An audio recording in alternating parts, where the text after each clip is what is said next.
Bom dia, boa tarde, boa noite, conforme a ocasião que vocês estiverem assistindo.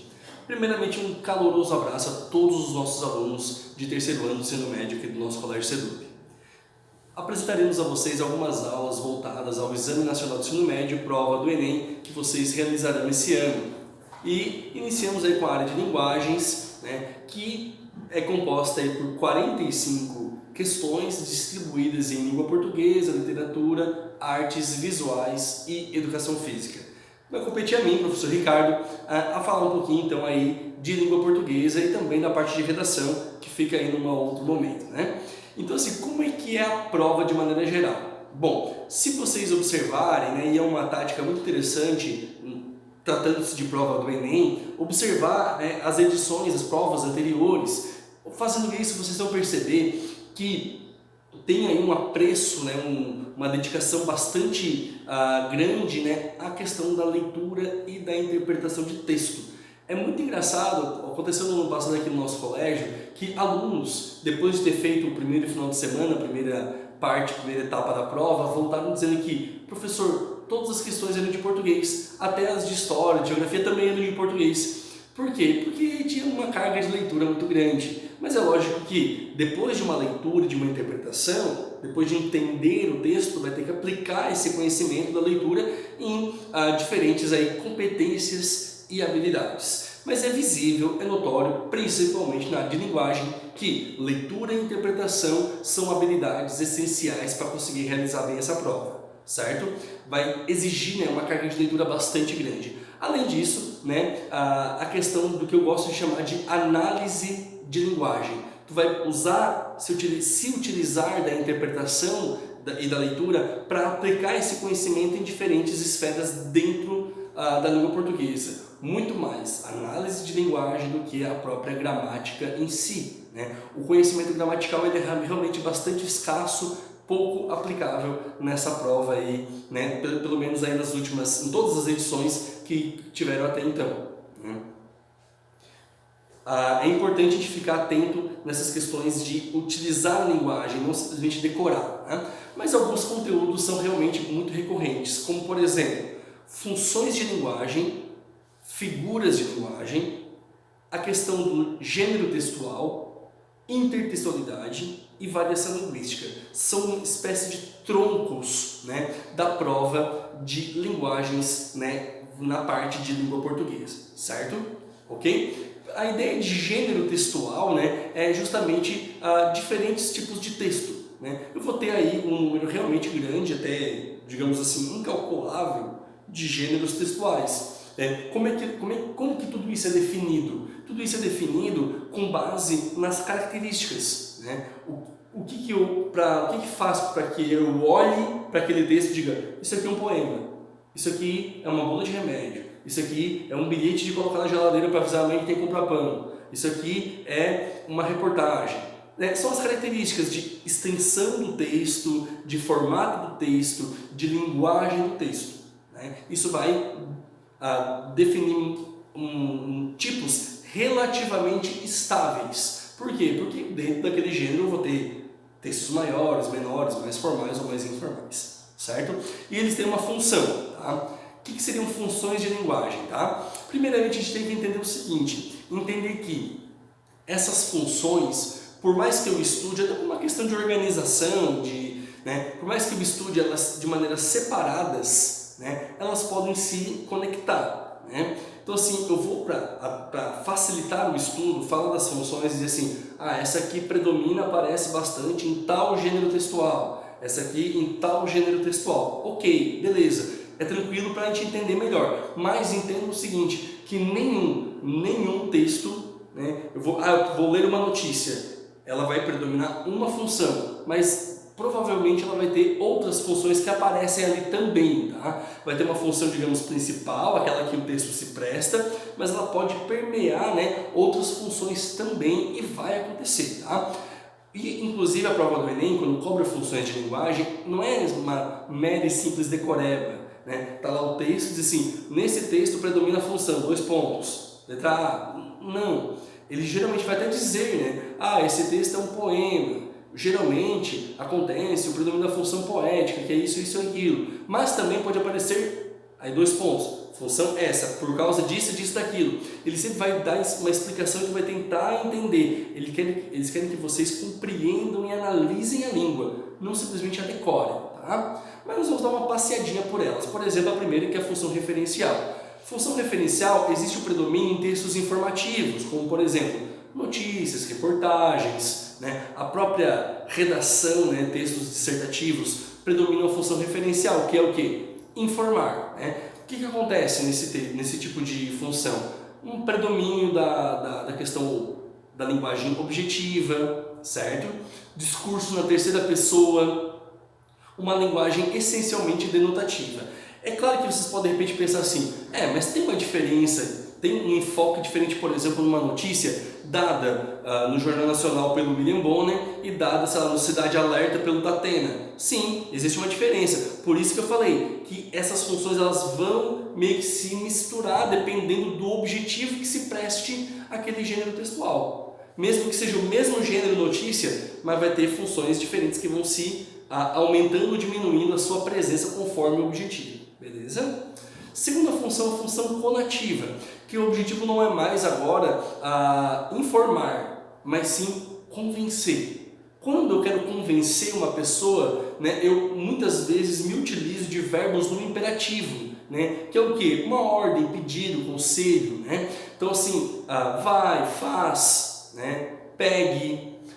Por exemplo, que gênero textual que pode haver o predomínio da função conativa? Uma receita culinária, né? Um manual de instruções, certo? Esses folhetos instrucionais, por exemplo, de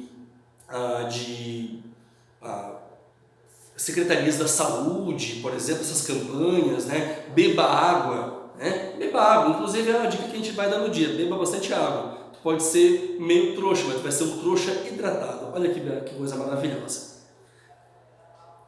Função emotiva. Tá? Função emotiva agora, no caso, vai ter como objetivo emocionar, obviamente, mas não é só emocionar de fazer chorar, é expressar emoções mais variadas, como riso, raiva, indignação e até choro.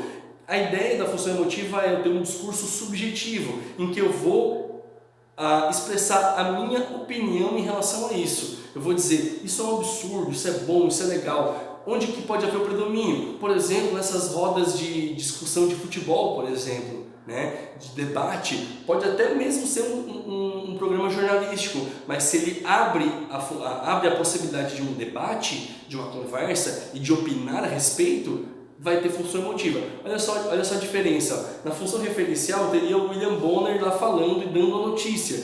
Na função emotiva, eu vou ter lá o Arnaldo Jabor emitindo um parecer político a respeito de uma decisão do presidente. Entenderam a diferença? Função emotiva. Tá? Não é só para chorar, mas é para emitir a opinião a respeito de alguma coisa. Função poética. Como o próprio nome diz, ela predomina sim em poemas, né? Mas daí de repente vocês podem estar pensando agora, mas e se eu me emocionar com um poema? Não é função emotiva? Volto a dizer, essas funções elas vão se misturar sim. Num poema vai ter função poética sempre, mas também pode ter a função emotiva, óbvio. Né? Então a função poética não é só dos poemas, mas dos textos literários como um todo. Eu vou ter o foco, a ênfase na forma como é transmitido. Né? Pouco importa para uma notícia, pouco importa para uma bula de remédio, o que a maneira, vou usar uma palavra bonita para transmitir uma ideia de uma perspectiva artística, não importa. Para um conto, importa. Para um poema, importa. Entenderam? Então assim, a ideia da função poética é se preocupar em utilizar a linguagem sob um prisma artístico, beleza? Por isso vai acontecer bastante o quê? Linguagem em sentido conotativo, que é o tal sentido figurado, né? Muita utilização de figuras de linguagem, tá? Função fática, tá? A função fática vai ter um enfoque na interação entre os interlocutores, vai ter um enfoque no canal, na comunicação. Não vai ter um sentido, não vai ter uma informação sendo dada, é só para estabelecer comunicação. O famoso alô do telefone. Alguém te liga e fala, alô, é só com um único objetivo, um único enfoque de estabelecer comunicação. Tem uma frase muito conhecida, alguns de vocês podem já ter ouvido, né, que na questão da corrida espacial, né, que na Apollo 11, 12, 13, eu não lembro qual é o Apollo, mas dando um problema na comunicação entre a nave e a NASA, um dos astronautas falou: Houston, we have a problem. Essa frase é icônica daquele período ali. Quando ele falou isso, ele simplesmente estabeleceu comunicação com quem estava lá na NASA. Não informou muita coisa. Isso é função fática, beleza? E função metalinguística, né? A metalinguagem está bastante em alta ultimamente no cinema, está muito na moda, né? O ator está ali interpretando, de repente ele olha para a câmera e conversa com o interlocutor, né? Um exemplo muito na modinha agora da galera é o Deadpool, né? O anti-herói, né? Ele faz bastante isso, função metalinguística, que é a famosa quebra da quarta parede, que é o quê? Utilizar a linguagem para falar da linguagem, né? Então ele é um cinema que faz piada, um filme, né, que faz piadas com o ato de fazer cinema. Isso é função metalinguística, tá? Beleza? Também acontece bastante, aparece bastante as tais figuras de linguagem, tá? Então assim, é um conteúdo bastante extenso, nós vamos dar uma passadinha muito rápida e sucinta só para a gente falar das principais, tá? A ideia da figura de linguagem é o quê? Eu pegar as palavras do dicionário e utilizar fora do seu sentido habitual. Eu utilizá-las em sentido figurado, genericamente falando, tá? Metáfora. Metáfora é uma das rainhas, a principal figura de linguagem que existe, é eu estabelecer uma comparação em que eu assumo que os dois elementos comparados são rigorosamente a mesma coisa, apesar de não serem. Né? Quando um aluno é muito comportado, é muito querido, faz tudo bonitinho, eu vou dizer para o pai dele que ele é um anjo. A Mariazinha é um anjo. Tem asinha? Tem auréola? Fica tocando arpinha na nuvem? Não, mas por uma característica sua de comportamento eu faço essa comparação aqui. Eu não vou dizer que ela é como se fosse um anjo, isso é uma comparação. Quando eu exagero nisso e digo que ela é um anjo, isso é uma metáfora, tá? A metonímia, né, também muito importante, é eu substituir uma palavra por uma outra palavra, por uma outra expressão, né, por elas terem digamos assim, por elas terem guardarem relação de sentido. Vou dar um exemplo para ficar mais interessante. Ó. Eu adoro ouvir Beatles. Eu adoro ouvir Beatles. Isso é uma metonímia. Por quê? Porque eu não adoro ouvir os Beatles. Eu adoro ouvir as músicas dos Beatles. Eu pegar a obra pelo artista. Eu vou parecer que eu vou tomar um copo d'água. O copo não é de água. O copo é de vidro, é de plástico, de quem que seja. Mas eu vou tomar o conteúdo que está no copo. Certo? Isso é uma metonímia. Tá? Eu substituir uma palavra ou expressão por outra, por elas guardarem relação de sentido. Certo? Isso é uma figura de linguagem também. A catacrese ela até é um tipo de metonímia, mas é mais específico. Tá? A catacrese é quando me falta uma palavra. Eu não tenho uma palavra, não tenho nenhuma opção para falar sobre aquela coisa em específico e eu uso uma outra. Por exemplo, eu dizer que, nossa, eu bati, né, o mindinho no pé da mesa. Mesa tem pé? Tem unha? Faz cutícula? Pinta a unha? Não, né? Mas me falta uma palavra para usar naquilo ali. Né? A tal da asa da xícara, né? O braço do sofá. E aí, por algum motivo, por ser parecido o formato, né? Ou a função, como o pé da mesa que serve para sustentar a mesa, eu vou usar essa palavra no lugar. Não existe uma palavra para dizer suporte, sustentáculo para a mesa. Não existe. Então eu uso uma outra palavra no lugar. Isso é uma catacrese. Sinestesia. Sinestesia é uma mistura de sentidos. Né? Quando eu misturo sentidos, olfato, paladar, né? Tato e por aí vai. Se eu dizer, por exemplo, que aquele perfume é doce, eu não gosto desse perfume porque ele é muito doce. Tu bebeu um gole do perfume?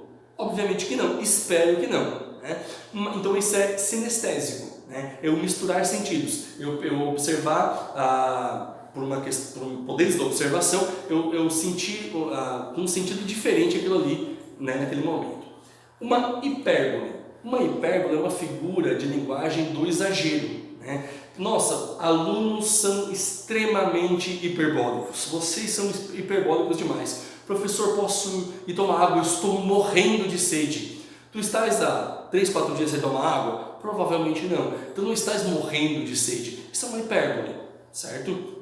Então, pode-se morrer de sede e de fome? Pode-se, claro, mas precisa de muito tempo, provavelmente não estejam, espero que não estejam, tá? Isso é uma hipérbole. O eufemismo é uma espécie de uma via contrária à hipérbole. Se a hipérbole exagera, o eufemismo atenua, né? É eu substituir uma expressão por uma outra expressão para dar um tom mais leve para aquilo ali. Vamos usar uma expressão muito conhecida, né? Que é o verbo morrer. O verbo morrer é muito pesado. Eu não quero, né, dar uma notícia para alguém e causar um impacto muito grande do que já vai causar aquele sentimento. Então eu posso usar eufemismos, dizer que partiu desta para uma melhor, né? Virou um anjinho, né? Foi para a terra dos pés juntos. Então tem um monte.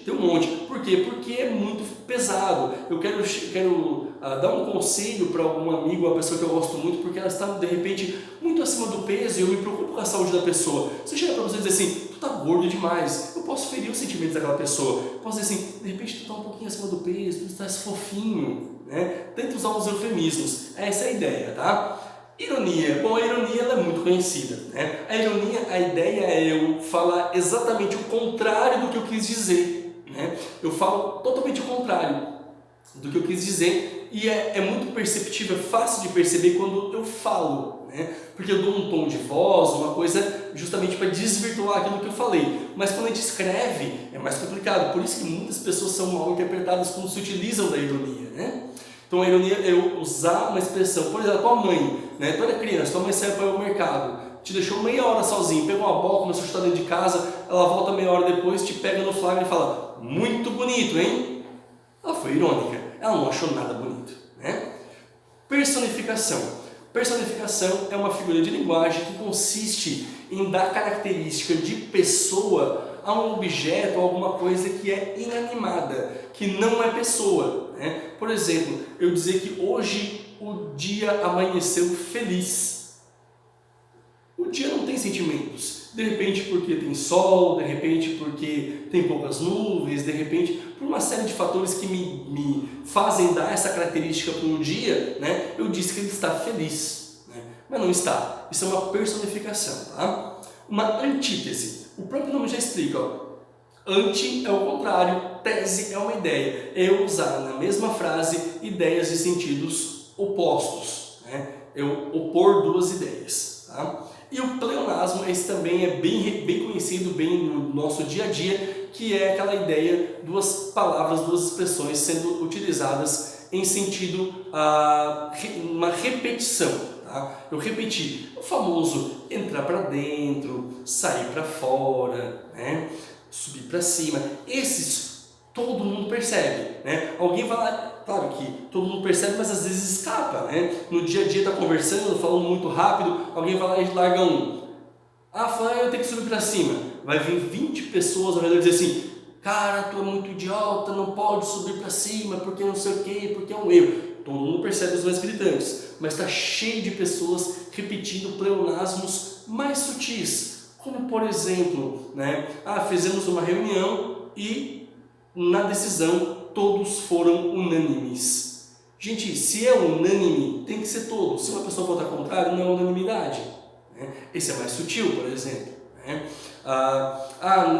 Estamos aqui trabalhando num grande projeto, agora só precisa, para a gente conseguir fechar aqui, só temos que estabelecer um elo de ligação entre essas duas ideias. Gente, se é elo, é de ligação, né? Se não ligar uma coisa a outra, é só uma argola, né? Para uma coisa virar elo, tem que ligar uma coisa na outra, certo? Então são mais sutis. Então, assim, antes de sair gritando, esbravejando com as pessoas, quando elas cometem um pleonasmo mais gritante, pensa que às vezes tu também comete alguns que são um pouquinho mais sutis, certo? Uma outra coisa também que é bastante recorrente na nossa famosíssima prova do Enem, nossa prova maravilhosa de Enem, é uma coisa chamada intertextualidade. O que é intertextualidade? É um diálogo entre textos, tá? É quando um texto faz uma referência a outro, né? Nós temos um poema famosíssimo na língua portuguesa, que é a tal da Canção do Exílio, do Gonçalves Dias, um famoso poema do romantismo, né? Esse poema que é aquele: minha terra tem palmeiras onde canta o sabiá, as aves que aqui gorjeiam não gorjeiam como lá. Olha, eu me arrisco a dizer que é o poema mais conhecido na literatura brasileira. Esse poema, né, na sua segunda estrofe, ele diz o seguinte: nosso céu tem mais estrelas, nossas várzeas têm mais flores, nossos bosques têm mais vida, nossa vida mais amores. Já ouviu isso em algum lugar? Provavelmente, né? Onde? No hino nacional, né? E aí muitas pessoas, porque o hino é mais conhecido ainda, muitas pessoas pensam que o poema se inspirou no hino, mas é o contrário. O hino se inspirou no poema do Gonçalves Dias, né? Isso é uma relação clara de intertextualidade. Ele pegou um trechinho e deu uma nova roupagem. Essa canção do exílio, ela tem incontáveis roupagens. Muitos outros poetas posteriormente fizeram suas próprias versões da canção do exílio, com novos enfoques, com novas linguagens. Isso é muito legal, isso é muito interessante, tá? Ó, nós vamos fazer uns 2 exercícios para a gente mais ou menos entender como é que a prova do Enem funciona. Esse primeiro que nós vamos ver justamente vai falar um pouquinho sobre essa questão que a gente acabou de falar. Ó.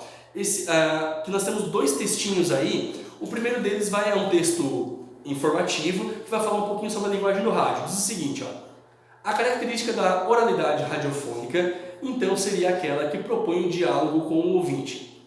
A simplicidade no sentido da escolha lexical, a concisão e coerência que se traduzem em um texto curto, em linguagem coloquial e com organização direta. E o ritmo marcado pelo locutor, que deve ser o mais natural, um ritmo de diálogo. É esta organização que vai reger a veiculação da mensagem, seja ela interpretada ou de improviso, com o objetivo de dar melodia à transmissão oral, dar emoção, personalidade ao relato do fato. Então é um trechinho de um livro falando sobre a linguagem do rádio. O texto 2, que vai embasar a mesma questão, é um trecho de uma canção da banda Blitz, né? Que a canção chamada A Dois Passos do Paraíso. Essa música tem uma parte que é recitada, digamos assim, que diz o seguinte, ó: a radioatividade leva até vocês mais um programa da série dedica uma canção a quem você ama. Eu tenho aqui em minhas mãos uma carta de um ouvinte que nos escreve e assina com o singelo pseudônimo de Mariposa Apaixonada de Guadalupe.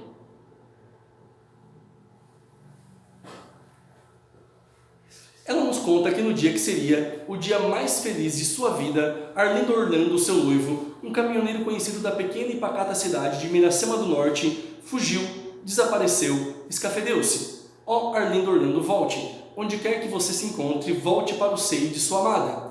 Ela espera ver aquele caminhão voltando de faróis baixos e para-choque duro. Essa é um trecho da canção A Dois Passos do Paraíso da Blitz. Ele vai contrapor os 2 textos, né? Em relação ao texto 1, que analisa a linguagem do rádio, e o texto 2, que apresenta em uma letra de canção, né? O texto 2 apresenta em uma letra de canção. Letra A: um estilo simples e marcado pela interlocução com o receptor, típico da comunicação radiofônica. B: lirismo na abordagem do problema, o que o afasta de uma possível situação real de comunicação radiofônica. C: marcação rítmica dos versos, o que evidencia o fato de o texto pertencer a uma modalidade de comunicação diferente da radiofônica. D: direcionamento do texto a um ouvinte específico, divergindo da finalidade da comunicação do rádio, que é atingir as massas. E E: objetividade na linguagem, caracterizada pela ocorrência rara de adjetivos, de modo a diminuir as marcas de subjetividade do locutor. Então é o seguinte, pessoal, nós vamos ter que observar o seguinte, que é uma característica da prova do Enem, que é, tu termina de ler a questão e pensa, meu Deus, tudo parece que faz meio sentido. E sim, ela vai ter, a prova do Enem ela vai ter uma característica que é, não vai ter uma certa e 4 erradas, ela vai ter uma certa e 4 distratores. O que é isso? É para causar distração, é para te distrair, literalmente. Ou seja, tu vai ter a certa e tu vai ter uma assim, ó, isso aqui tá certo, mas a explicação tá errada, por exemplo. Olha só, então o que diz a letra A? Estilo simples. Tem um estilo simples? Tem um estilo simples. Ficou difícil de entender aquele trecho da letra da Blitz? Não. Tem interlocução com o receptor? Tem, porque ele pega a cartinha da Maria Aparecida de Guadalupe lá e fala com ela, lê a carta dela, falando pro Arlindo Orlando, que era o noivo dela. Isso é típico da comunicação radiofônica. Quando tu escuta rádio, tem essa parada, esse diálogo? Tem. A certa é a letra A. Beleza, fechou, pode marcar. Mas observa as outras, ó. A letra B, lirismo na abordagem do problema. Tem lirismo naquele trechinho ali? Tem lirismo. Isso afasta de uma possível situação real de comunicação de rádio? Não. Entendeu? A primeira parte está certa, mas a segunda não está. Então tem que ter muita atenção. Marcação rítmica dos versos. Tem? Tem. Isso evidencia pertencer a uma modalidade de comunicação diferente? Não, porque apesar de estar separada em versos, como se fosse uma letra de música, porque é uma letra de música, se eu ler diretão, parece que eu estou lendo uma cartinha de rádio mesmo, tá? Então não afasta. Direcionamento a um ouvinte específico? Tem. Por quê? Porque quando ele lê a cartinha, ele fala para Orlindo Orlando. Isso diverge da finalidade da comunicação de rádio? Não. Por quê? Porque eu posso ler essa carta da Maria lá por Orlando e ter várias outras Marias ouvindo o rádio se identificando com aquela situação, certo? E objetividade na linguagem, caracterizada pela ocorrência rara de adjetivos. E essa aqui já foge um pouquinho mais, essa aqui está errada já de cara, tá? Mas pode observar que todas as outras têm a sua, mais ou menos assim, a sua lógica intrínseca, tá? E essa questão, mesmo sem falar diretamente, de maneira clara, ela aborda a questão da intertextualidade, beleza?